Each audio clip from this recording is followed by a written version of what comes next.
Harry Potter and the Order of the Phoenix. We are chugging along in the Harry Potter universe. I'm having so much fun talking about these movies with you guys. This was the first one to be directed by David Yates, who continued to direct every single film after that, as well as the upcoming Fantastic Beasts. It's very clear as this film opens that it's going to be a different vision than we had previously experienced. There's something about the way this film opens that felt almost dreamlike, even though we were watching events that were happening. A lot of the Order of the Phoenix is about dreams and visions and prophecies, but this opening actually captured that feeling somehow. This was also the first time we got to see Dudley and his little gang of bullies, which hadn't been previously mentioned in the other films. After they pick on Harry for a while, what else is new? The Dementors come, and Harry has to defend Dudley against this Dementor who is killing him, which means he used a spell outside of school, and he gets a letter saying that he's expelled from Hogwarts for this. And this is just our first hint at what Umbridge will do. Look, I thought the Dursleys were bad. I thought Draco Malfoy was bad. No one's as bad as Umbridge. This is the worst person ever.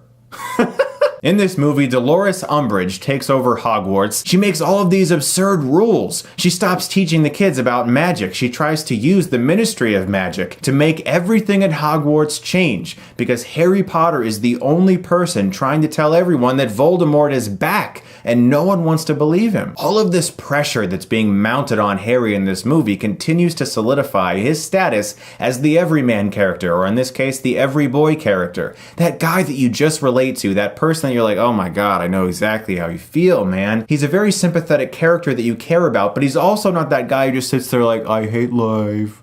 Life sucks, I'm Harry Potter.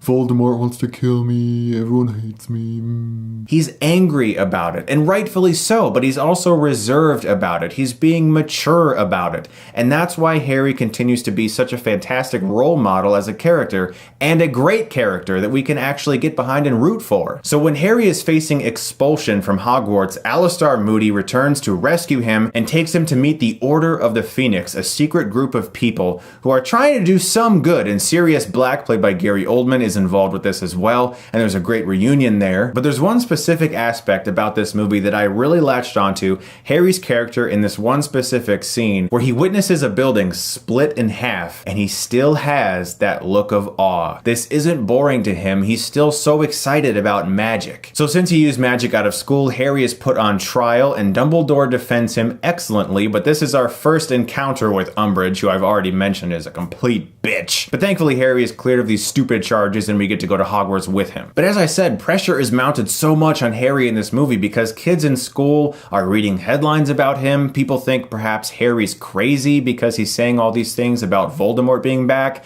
Cedric Diggory's memory is not being honored properly because people are making up lies about how he died. And Harry tries to be the one who stands up and says, no, Voldemort's back. He killed Cedric. We have to honor his memory. You guys are doing a disservice to this kid's memory. And once the kids start to believe Harry, Ron, and Hermione form a secret society of kids in which they find the Room of Requirement and start training each other on how to defend themselves against an oncoming war that Harry is positive is coming. And this is so great because we get to see Harry step into the role of teacher, and it's actually really inspiring. I was genuinely surprised at how inspiring this was when I rewatched this movie tonight, because this movie sets up so much tension between Hogwarts, between the Ministry of Magic, between Umbridge and Harry, and all of these characters, and of course Voldemort right in the middle, who's manipulating everybody. And so you are so behind these characters, and for me, Order of the Phoenix is the first film in which this world truly feels as if it is an operating world with governments and agencies, and you can truly feel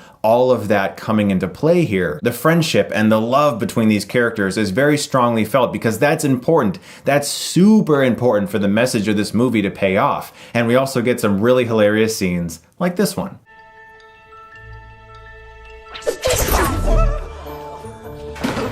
So I love that the Harry Potter movies get darker and darker and more intense and more dramatic, but I love even more that these characters are still so well maintained and that love and that friendship and that fun is still there. And just like with Goblet of Fire, we explore puberty a little bit more when Harry gets his first kiss in this film, underneath mistletoe, no less. We also finally learned a little bit more about Snape's past, and it was actually kind of haunting.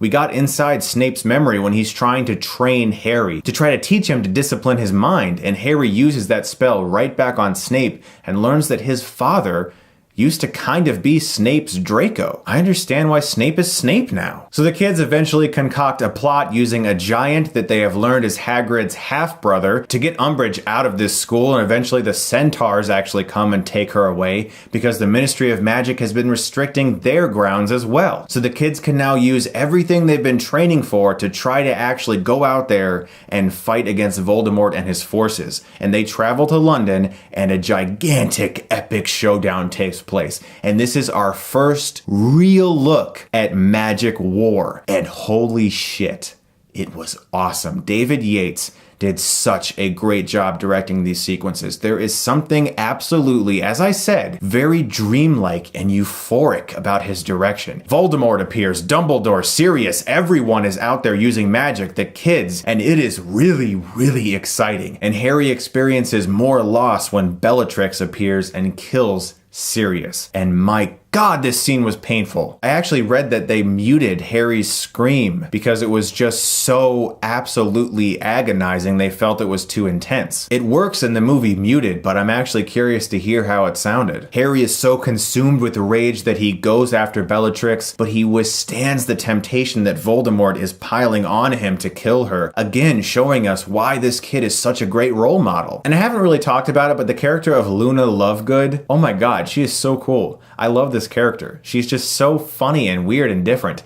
And that's another thing that J.K. Rowling has really tapped into with these books and the movies. Characters that really just feel like you know them, like you've seen people like that. There's somebody you can relate to in every scene. Harry Potter and the Order of the Phoenix managed to be darkly intense, supremely exciting, and powerfully heartfelt all at once. And that is really hard to do. I think this is one of the more underrated films in the franchise, and I'm going to give Harry Potter and the Order of the Phoenix an A.